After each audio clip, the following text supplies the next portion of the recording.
Hello everyone and welcome back to the Supercoach Epl channel. Welcome to my first ever game week review where I'll look back on how I did last week in Supercoach Epl.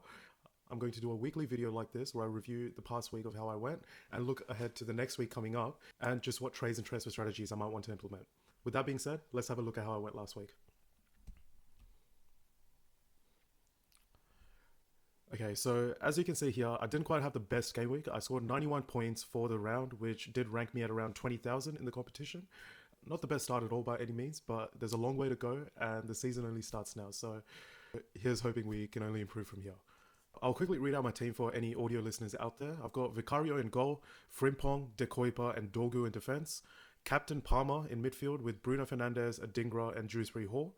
And up front, I've got Saka, Haaland and Wirtz. So overall, I'm decently happy with my team structure here. So I'm not really looking to make any immediate changes just as a knee-jerk reaction based on just one round of information. My biggest mistake here was probably captaining Palmer instead of Haaland, which ended up costing me 15 points in the end. Those extra 15 points would have resulted in me scoring 106 points for the round, which immediately looks a lot better than the 91. But what's done is done. I just have to make sure that I pay a lot more attention to who I'm captaining and vice-captaining moving forwards. Now, I'll do a quick review of my team. Let's start with the goalkeeper here. I'm obviously very happy with going Vicario. He scored a massive 14 points, which I was not expecting at all. I did expect Tottenham to keep a clean sheet against Burnley, but 14 points is definitely a lot more than I was expecting to come out with. And you can't see him here, but I do have Petrovic on my bench as my bench goalkeeper. So I did end up going with two playing goalkeepers, which I'm pretty happy with because it should mean that they're both going to increase in value as long as they keep performing well, and I can rotate them depending on what fixture they have. For example, this coming game week, Tottenham have Man City, so it's a perfect example where I can bring in Petrovic, who has Wolves, so I can rotate my keepers based on the best fixture available. Now, moving to my defense, this was the most disappointing line in my team. Frimpong came away with 3 points, De Kuyper scored 5, and Dorgu scored 4. I wasn't expecting too much from De Kuyper and Dorgu, given that they are pretty cheap, and especially in the fact of Dorgu, he was playing a very tough team in Arsenal. Frimpong, I was expecting a lot more from going into the season, but he did pick up a slight hamstring injury in the first half against Bournemouth, which did impact his play going into the second half, and ultimately resulted in him getting substituted before the 60th minute. And the Liverpool manager has come out and said that the injury is serious enough to keep him out for the next couple of games going into the international break. So he very well might end up being my first trade out this season.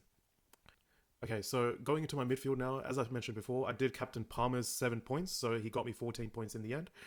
Bruno Fernandes got 8 points, which is a pretty respectable score, especially because he was playing Arsenal, who arguably are the toughest defense in the league. Adingra and Dewsbury Hall, again, two very cheap players, so a pretty respectable start to their season, scoring 5 and 6 points respectively.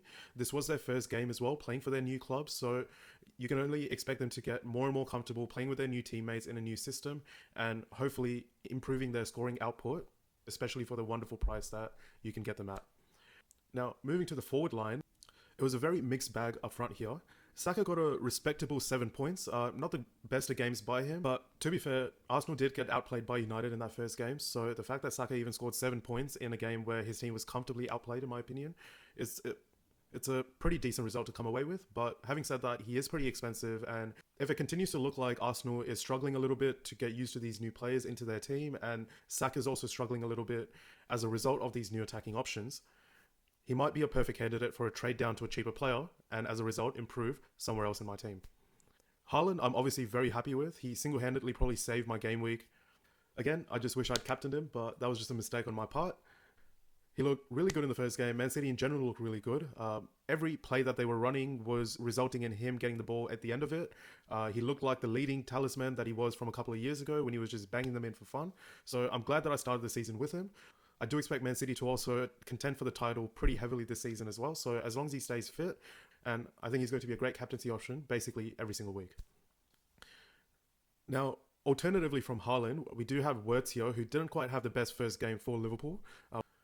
Bournemouth made it very hard for any Liverpool midfielders to have any time on the ball, and Wirtz did seem to be hurried a little bit in terms of the play and the passes that he was making.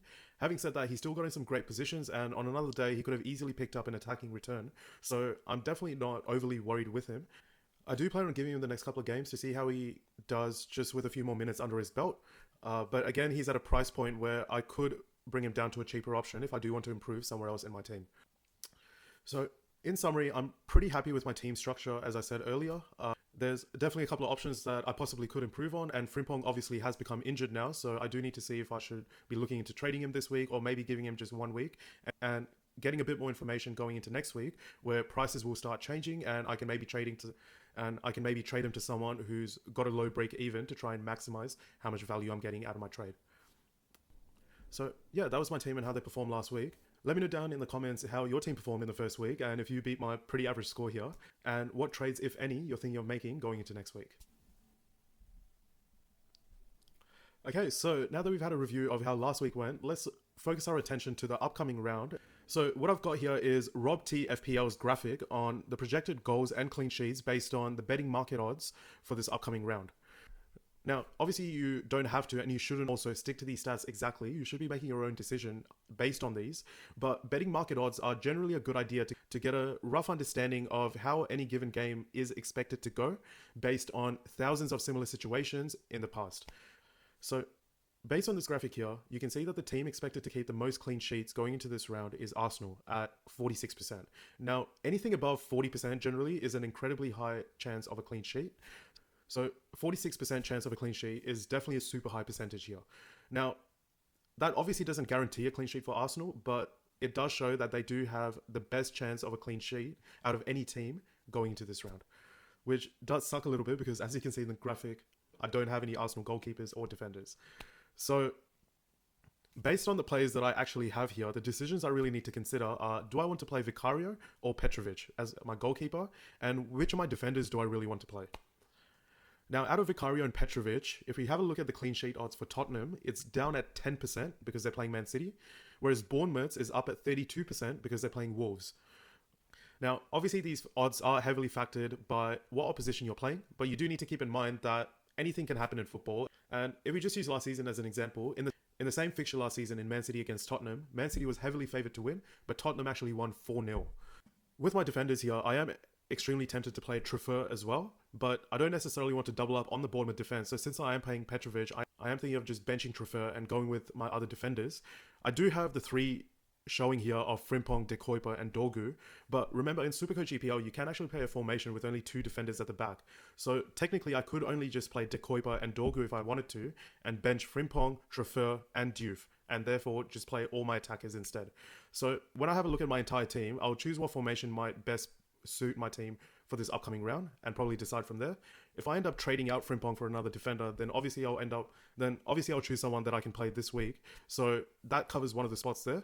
But if I'd rather not trade him this week and save him for next week where the prices are going to start changing, then I could just put him on my bench for now and just play the 2 defenders instead. Now I'll use the same graphic here for looking at my midfielders and forwards, but I'll focus on the expected goals that each team is expected to score as per the graphic. Bruno does have a tougher game going away to Fulham here. Fulham had a 1-1 draw in their first game against Brighton, and it will be pretty hard for United to break them down, but if their performance last week against Arsenal is anything to go by, I do expect them to be the better performing team against Fulham and have the higher possession. And as long as they can keep creating chances, I do expect Bruno's points to keep stacking up throughout the game, and that's all you really worry about in the end in Supercoach. It doesn't really matter if United win or lose. As long as the player's scoring good points, then you're happy with the end result at the end. Adingra, I'm very bullish on going into this game because he does have Burnley. So it's a promoted team against a promoted team, so anything can happen in this game. Adingra is a very good player, and I do expect him to give Burnley some headaches going into this game. Now, Dewsbury, Hall and Grealish are my main decisions going into this round. Grealish did come off the bench last week for his first appearance for Everton, so I'm wondering if he's going to be ready to start this game or if it's just going to be another bench appearance for him.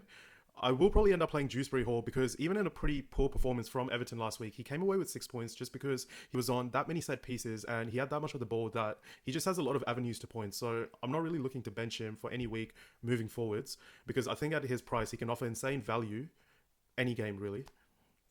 So my main decision is just whether to just bench Grealish again if I'm expecting him to just come off the bench or to start him if I'm expecting him to start.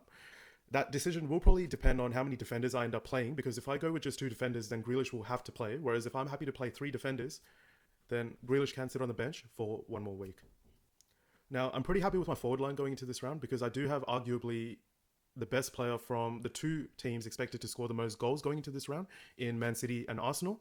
And I do have probably the most primary creator in the Liverpool team in Wirtz. I do expect Haaland to get quite a few chances against Tottenham, even though I do expect Tottenham to tighten up their defense and play three defenders at the back against him.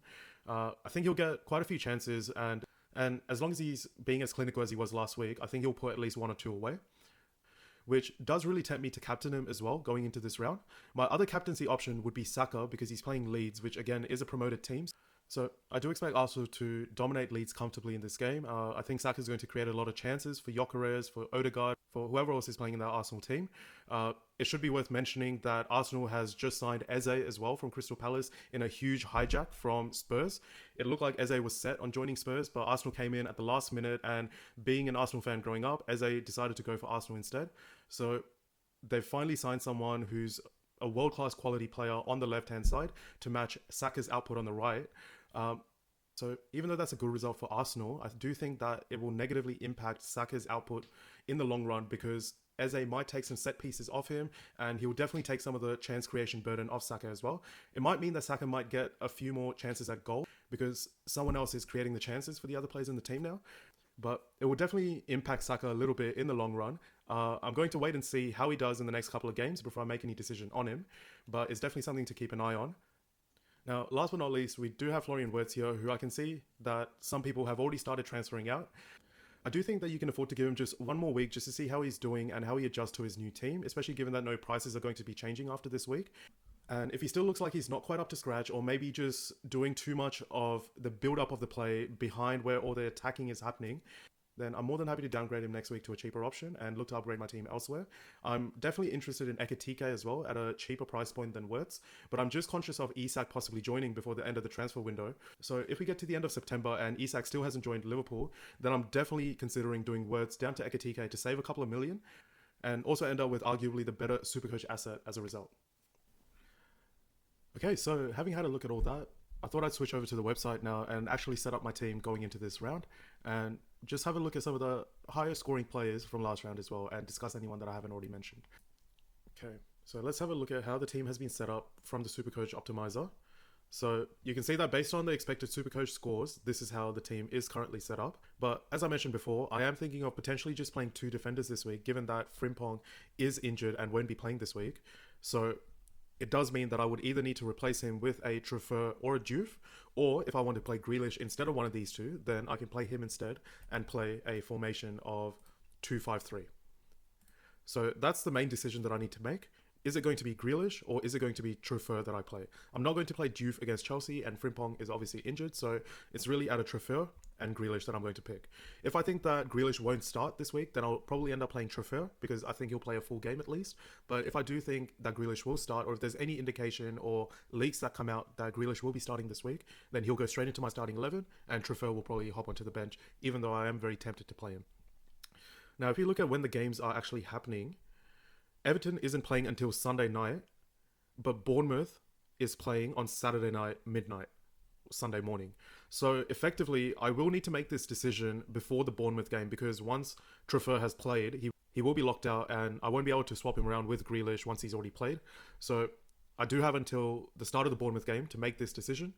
And it does feel like it'll probably end up being a last-minute decision for me in terms of who I play out of those two. Now, Vicario and Petrovic, even though Vicario is expected to score more points based on these expected points here, I am tempted to play Petrovic because, as we saw earlier, Bournemouth does have a substantially higher chance of a clean sheet this round than Vicario, than Tottenham. So just for that factor alone, I do think I'll probably end up going with Bournemouth, and I'm just going to hope that he matches Vicario in terms of the save points, and Bournemouth just come out with a clean sheet on top of that as well. Now, with my midfielders, I'm pretty happy with all of them going into this round. I am going to captain Cole Palmer, even though he did disappoint me last week. They do have the first game on Saturday morning at 5 a.m, so it does give you a chance to vice-captain someone from that game. And if he does have a blinder, then I do actually have Frimpong here, who's not going to play, who I can put into my team and use as a captaincy loop to take Palmer's score. If Palmer does disappoint, I will have to choose a captain out of Haaland and Saka, who both play on the Saturday night. At this stage, it's on Haaland at the moment, and most likely it will remain on Haaland, unless there's any unforeseen news or circumstances that come up between now and the start of their game. So, yeah, that's how my team is lining up for this week. I'm not going to make any trades, even though Frimpong is confirmed to be out for this week. I think I can use him as potentially a captaincy loop, and also just hold him one more week just to get some more information, and then trade him out next week before price changes. The rest of the team I'm pretty happy with. Obviously, there's some questions over a couple of my players, but it's good that they're at least at a price point where I can go down from them and therefore improve the rest of my team with that extra money. So let's see how we go this week. Hopefully we do better than we did last week, and hopefully I don't screw up my captaincy again. But yeah, that's my team going into this round. Alright guys, so that concludes my first ever game week review for Supercoach Epl. I hope you like this format of video where I look back at how I did last round and have a little bit of a preview going into the next round before I pick my team with you guys. In the future weeks, I'll obviously have a lot more transfers and news to discuss. This is just the first round that we've concluded, so there's not that much trades or news to talk about as of yet, but I'm sure in future weeks there will be a lot more coming up. So stay tuned for further videos on the best Supercoach Epl picks to make throughout the season. If you like my content, please do leave a like and subscribe to my channel. I'll continue to post weekly videos like this to help you make the best picks throughout the season. You can also follow me on my socials if you'd like. I'm a lot more active on there, and I'll always help you with any fantasy or Supercoach related questions whenever I can. Let me know how you did in the first round of Supercoach Epl. Leave any questions or comments below if you'd like. I'll answer all of them when I can. Hope you guys have a great second round of Supercoach Epl. I'll see you guys next time. Peace out.